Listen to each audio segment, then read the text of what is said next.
Want to take a look at what happened, find out if there's anything we can learn from it, and talk about some things that we can do to make sure that it doesn't happen in the future as much as possible. Should we add gun control? What up, friends and frenemies? Welcome back to the channel. If you've been here before or for the first time, thanks for stopping by. This is where we apply logic and conviction to news, culture, politics, whatever is going on.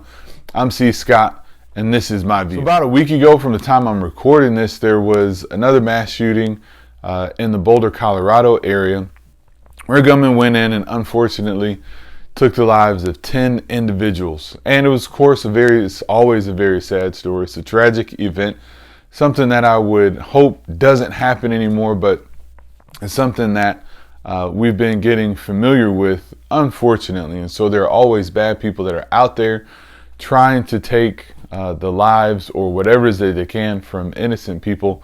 So we just want to take a look at this event, see what happened there.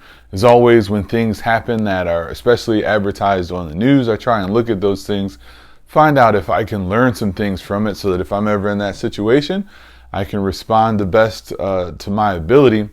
And also it helps us move forward in understanding things and doing things and being prepared. So first, just want to talk about what happened in the event. So it happened on a Monday. Guy rolls up to a grocery store that actually happened to be like 20 miles away from his house, and he exits his car and he begins his shooting actually in the parking lot. So there was a repairman sitting in his van after doing a repair in that same grocery store that was attacked, and he dispatches him, and someone hears those gunshots who's outside between the gunman and the store, and he starts to take off and run. The gunman engages that gentleman, and of course he kills him, and then continues to move toward the store. I guess just in the entry of the store he killed a few more people. So in total in this event there were again 10 lives unfortunately, needlessly, senselessly lost. And of course hearts and our prayers go out to everyone in the community that was affected, and definitely the families that were directly affected by that. So 9 of them were victims that were just at the grocery store doing their daily routines, just doing what they do. There was 1 officer who was killed in the response.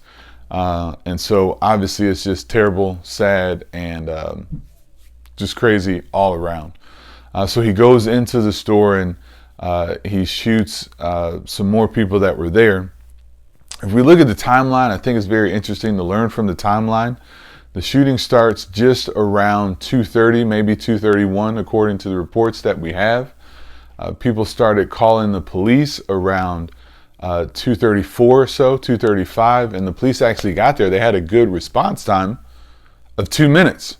But 2 minutes in a life-threatening event really feels like a long time.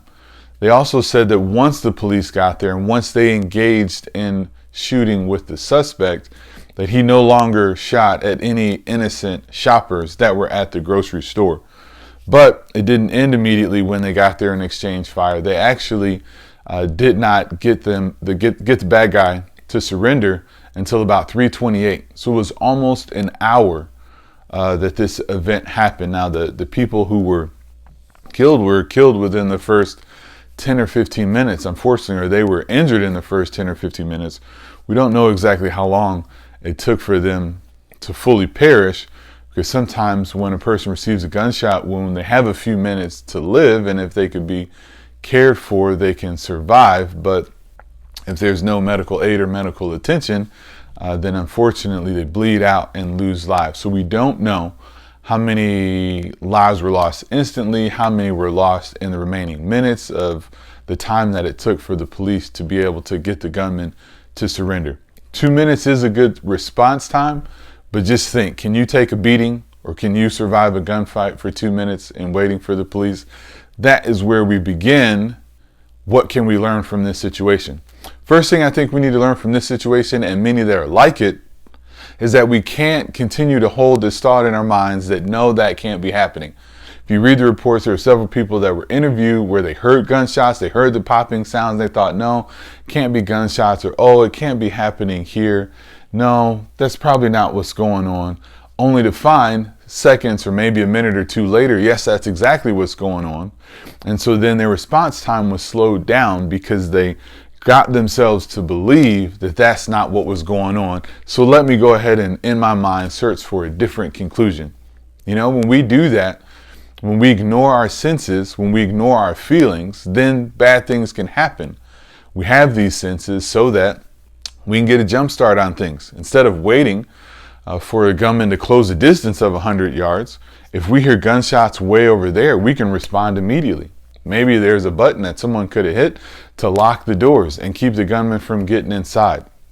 Not blaming anybody, just saying if we can respond quicker, we can have better outcomes. So the first thing that we need to learn is to listen to our senses. The second thing that we need to learn is respond quickly. The faster we can respond to any type of event, it could be a car crash, it could be a fall, it could be this type of shooting or terrible event. The faster we can respond to an event, the better the chances we have at a good outcome of that event. So we need to teach ourselves, practice, get it in our minds that when something happens, we need to respond quickly. It's much better to respond quickly and, let's say, run somewhere or guess the worst, do something to get to safety, or do something that would help you be safer, and then find out if it's bad news or not. I'd rather do something and find out that I didn't need to do that action than to find out I should have done that action, but now I have a bullet hole in my body. Nobody wants a bullet hole in the body. And so, again, the quicker we can respond, the better. Now, all this stuff I'm saying is not to blame any of the victims. It's not to say that they should have done this and they should have done that, and so since they didn't, it's their fault. I'm not saying that at all. I just want to take a 20/20 look, which is a rear view hindsight look at what happened, look at what people did or didn't do, and say, yes, we should do these things, or no, we shouldn't do these things. That's it. I have no blame for anybody that was involved in the situation other than the bad guy. Obviously, he deserves all the blame because he's the one that decided to do these terrible things.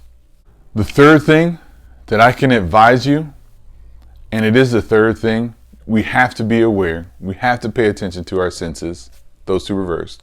The third thing we need to do is be armed. And the reason I say it's the third thing is if you're not paying attention, you're not listening to your senses, then being armed isn't going to give you that much an advantage. But we should be armed. If you're an American citizen, you have a right to be armed. In just this case, whether it's a mass shooting, whether it's a carjacking, whether someone approaches you with a knife, or whether someone approaches you with brute force. Just because they're bigger than you, in life, in most other places, in life up to this point, the bigger, stronger, faster wins. And firearms give us an opportunity to change the balance. And so instead of the big brute always being able to have control, the person with a firearm can also have equal control where they can say, no, I'm not going to be a victim to whatever it is that you want to do. So be armed. Be able to protect yourself in every legal means that you can. The fourth thing that you can do is to have a little bit of medical training, just a little bit of that first aid training, particularly to deal with gunshots or stab wounds, or if you're out on a trail because you like to hike and somebody just gets some kind of freak accident wound and they're bleeding. It happens, all the time. It doesn't happen all the time in every individual's lives, but somewhere somebody is bleeding right now. And so if we can know what to do to deal with those bleeding situations, people will have a better opportunity to live. There are many car accidents where someone starts to bleed because of the accident, and they begin to lose blood. Depending on how fast they can get help or care determines whether or not they're going to live. So whether you're just driving by and you can help someone in an accident, or whether you're in one of these very terrible tragedies that I hope you never are, if we can know how to handle a little bit of first aid, then we can put ourselves in great situations to be able to help ourselves or others. We can learn how to compress those things. We can learn how to apply a tourniquet, different things like that. I'm not here to give you medical advice, but there's a lot of medical advice that you can get that you don't have to be certified for. You don't have to go to medical school for. They're very simple things that can be done that can save and protect the life of a person who's bleeding. So like I said earlier, the shootings happen, the actual physical shootings happen on the innocent victims somewhere between 2:30 and 2:40, because the officers got there, I think around 2:35 or 2:37, somewhere in there. Within 30 seconds, they were going in and they began to engage in gunfire with the suspect. And then the suspect didn't shoot at any more innocent victims after that. He just only shot at the police, which, you know, they're innocent victims, but that's their job. So no more people were being shot at. So all the people that he shot and killed received their wounds before 2:40. But they didn't get the suspect to surrender until just before 3:30. So there were people that were there that were dealing with their wounds for another 30, 40 minutes, not being able to get any help because the gunman was engaging with the police. So of course the police aren't going to send the paramedics in. Even if they got the gentleman to surrender just before 3:30, they don't let the ambulance and the emergency technicians run in immediately. So I don't know what time the emergency medical people were able to get into the building to be able to help people. And the numbers that we have on this are that 10 were deceased and 1 was injured, and the injured person was the gunman who got shot in the leg.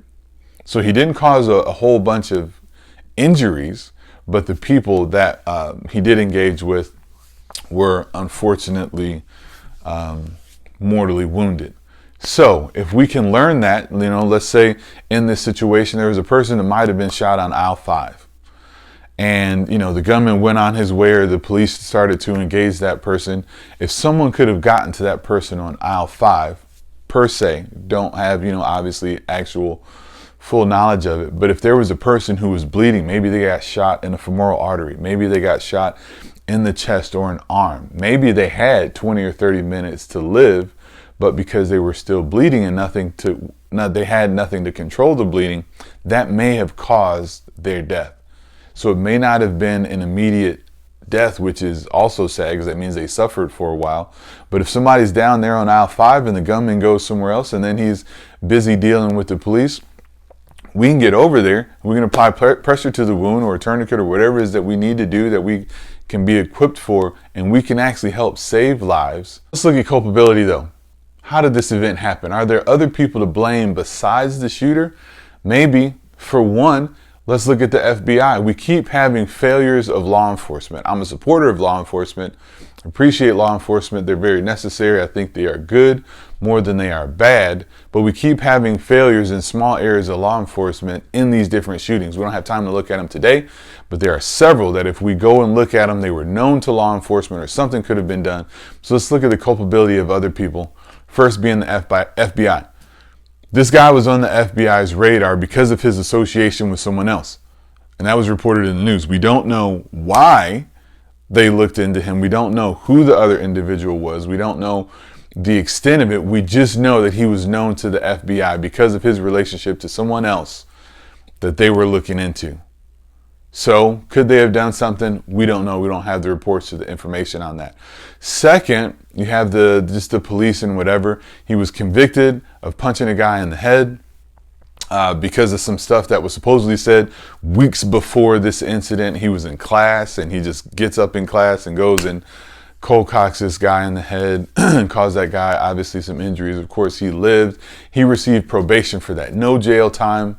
I don't think there's really anything major on his record, just some probation and like 48 hours worth of community service. So they let him go. He was known to have a violent temper and things like that. Now, I know that law enforcement's hands are tied. They can't just say, you know, hey, this guy has a bad temper. We're going to lock him up. We're going to make sure that he doesn't get any guns. But there has to be some things that we can do. We need to make sure that things that are worth reporting get reported. We know that this guy was able to receive his gun passing a background check. He bought it from a gun store and he received a background check. Background checks are only as good as the information that you can get inside of a background check. So we need to know more about if he had any other police dealings and if there were things that should have been put on his record that were kept off his record, and we need to know why. The other thing that other area we can look to for culpability is his family. His family knew that he had mental illness issues. His family knew that he was suffering or dealing with paranoia. They knew. They said that sometimes they'd be walking with him and he would, turn and say, "Did you see that? Did you hear that? They're following me." He said stuff like this to his classmates even. Paranoid about people, tapping his phones and surveilling him and doing all these things. They knew he had violent temper issues and they knew he was paranoid. Colorado instituted red flag laws like in late 2019 or 2020. A red flag law means, hey, this person, something is going on. We don't know how stable they are. Police will come and take their guns. Now, I don't agree with red flag laws. They're, in my belief, typically unconstitutional. They don't allow for due process. But there was something there that could have been done to not allow this situation. Sister-in-law is reported as saying she saw him playing with something that looked like a machine gun a couple days before the incident. So he gets the gun, I think 10 days before the incident. They see him playing with the gun. Nobody in the family says anything. Nobody does anything. And if you see their last name, it seems interesting as to why they're being so nice to the family. If you look up a story about a guy named Kyle Rittenhouse, they were very aggressive with his family, very mean with his family and how he was allowed to have a weapon. But in this case, there's a pass. Oh, this family, they lost a brother too. Everybody's being really nice to this family, but I believe they have, if any, outside the gunman, have any type of responsibility. I think it lies with them because they knew him, they knew what was going on, and they didn't do anything to protect the rest of us. As always, this becomes a political issue, particularly because of one side of the aisle that wants to make every one of these the issue, and they want to push forward with the things that they want to do, which is gun control. Should we add gun control? Well, the evidence, the science says no. During the assault weapons ban that the president was so fond of touting, how he was able to get that done, the studies showed that there was absolutely zero appreciable difference on crime during the time of the gun ban or the assault weapon ban. Now, technically, an assault weapon is not a weapon that was used. It's not a weapon that is normally used. It is a military style weapon. It is a weapon, particularly assault weapon, is a weapon that can be used as an automatic. I don't have time to explain what that is, but most of the guns that we're allowed to buy are not automatics. You pull the trigger one time and one bullet goes down the barrel. So assault weapon is not a thing. It's a misnomer, something that sounds scary and big. But immediately you have people that come out and say we need universal background checks. Well, there was a background check in this situation and it didn't help. Again, the background checks are only as good as the information you put in them. Universal background checks, all they really do is allow government to get further into the lives of private citizens, and the crimes that are committed with firearms are not obtained in any type of way that would be caught or stopped due to universal background checks. So universal background checks, one, they limit freedom. Two, they wouldn't have stopped this incident. It's very frustrating that people continue to say we need to do this, and that in the wake of an event as if it has something to do with that event, but it has nothing to do with that event. Would not have changed that event one bit. Say we need to ban weapons of war and assault style weapons and this, that, and the other. All of this, up until this point, has really been considered against assault rifles. Assault rifles are used very little in homicides and crime compared to other things, but they want to take away the big, scary guns. So I also would reject that because, number one, he didn't have a rifle. He had a pistol that was in the style of a rifle, but it was a pistol. And so that pistol would not have been covered by a rifle ban. Number one. Number two, again, it didn't, the assault weapons ban, the rifle ban, didn't have any appreciable difference in the rate of crime that was committed against good people by bad people. That it had no effect. So all you're going to do is violate a bunch of Americans' rights, and then you're not going to have anything to show for it. Dumb idea to me. The other thing that they constantly want to push is limiting the size of magazines, the things that hold the bullets. They say these are high capacity They're not high capacity, they're just standard. It's just a regular magazine. It's a magazine that fits in a rifle. It holds 30 rounds. That's what it is. That is absolutely a standard. That's like saying that the gas can or the gas tank on an expedition is 33 gallons. But the gas tank on a Ford Focus is like, I don't know, 10 or 12 gallons. So is this one a high capacity, or does this one just fit what's necessary for that car? They'll have a similar range of mileage that you can get out of them. So why can we call one high capacity and the other?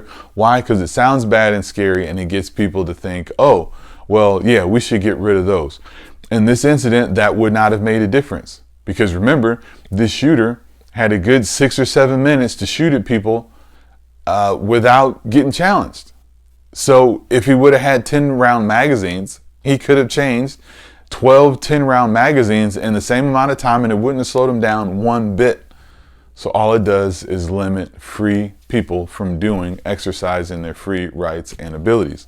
So be careful when you hear all these different things that people push, all the different things that people say. We have to think with our brains and not only be emotional and find out, is this going to help? One, because if it's not going to help, we don't want to do it because it's not going to help. Two, we don't want to do it if it's going to be a violation of people's rights. So most importantly, let's find out what can we do to get things to be done in a better way, in a safer way. One, like I said, we need to get better information on people that are struggling, dealing with mental illness and violence should not be able to buy guns. That should be, I'm in agreement with that bill. But why is it that millions of people can't own certain types of weapons because of, single individuals or tens of individuals don't know how to operate with their guns appropriately? But that's all I have to say on this quick event. Hope this information makes sense. Got any questions or comments? Leave them down below. Don't forget to like and subscribe. I'm C. Scott. That's how I see it.